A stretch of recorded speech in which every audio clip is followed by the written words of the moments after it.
જય માતાજી, ખમ્મા ગણીસા, બધાને મારા જય માતાજી. જો આ છે ભાઈ રતાળું. તો સાબરકોઠાવાળાને તો રતાળાની ખબર જ હશે. તો ચલો આપણે રતાળાની રેસીપી લઈએ. રતાળું મેં સારી રીતે ધોઈને સુધારી લીધું છે.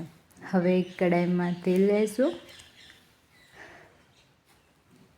તેલ ગરમ થાય એટલે આપણે લસણ કટ કરીને એડ કરીશું. લસણ અને જીરું અને હિંગ. પછી સારી રીતે શેકાઈ જાય, સંતરાઈ જાય લસણ, એટલે આપણે સુધારેલું જે રતાળું છે એ એડ કરીશું અને એને સારી રીતે મિક્સ કરી લઈશું.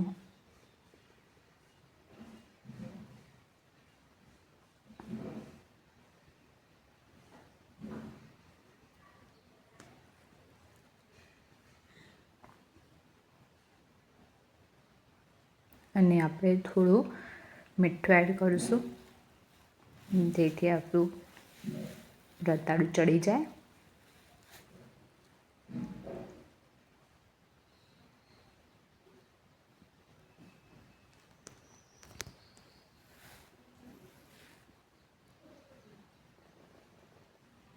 આ રીતે મિક્સ કરતા રહેવાનું, એટલે ચોટે નહીં કડાઈમાં શાક.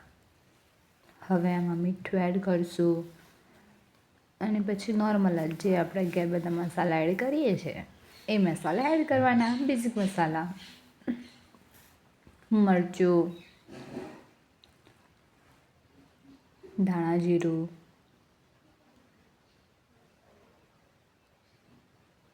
ગરમ મસાલો થોડો, હળદર, અને એમ કરીને બધા મસાલા મિક્સ કરી લઈશું શાકમાં.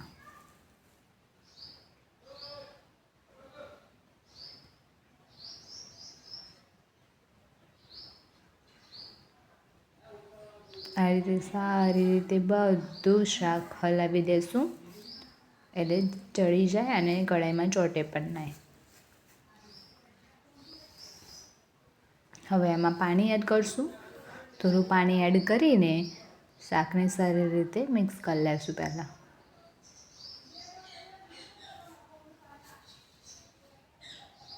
હવે તમારે ઘરમાં જેટલા મેમ્બર હોય એ રીતે તમે રસોઈ રાખો એટલું પાણી તમે એડ કરી શકો છો.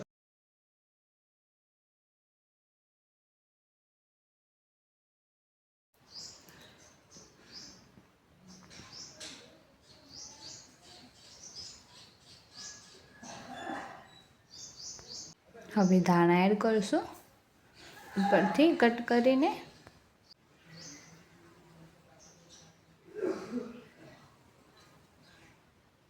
હવે તો એને શાકને થોડીવાર ઉકળવા દઈશું.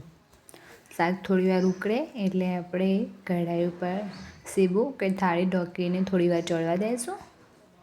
જો આપણું શાક ચડી ગયું છે અને મસ્ત મજાનો કલર પણ આવી ગયો છે. તો જોઈ લો, રસેદાર શાક તૈયાર થઈ ગયું છે. તો હવે આપણે ગરમ ગરમ શાકને પીરસી લઈએ. રતાળાનું શાક અને રોટલી જોડે એન્જોય કરો. Thank you so much.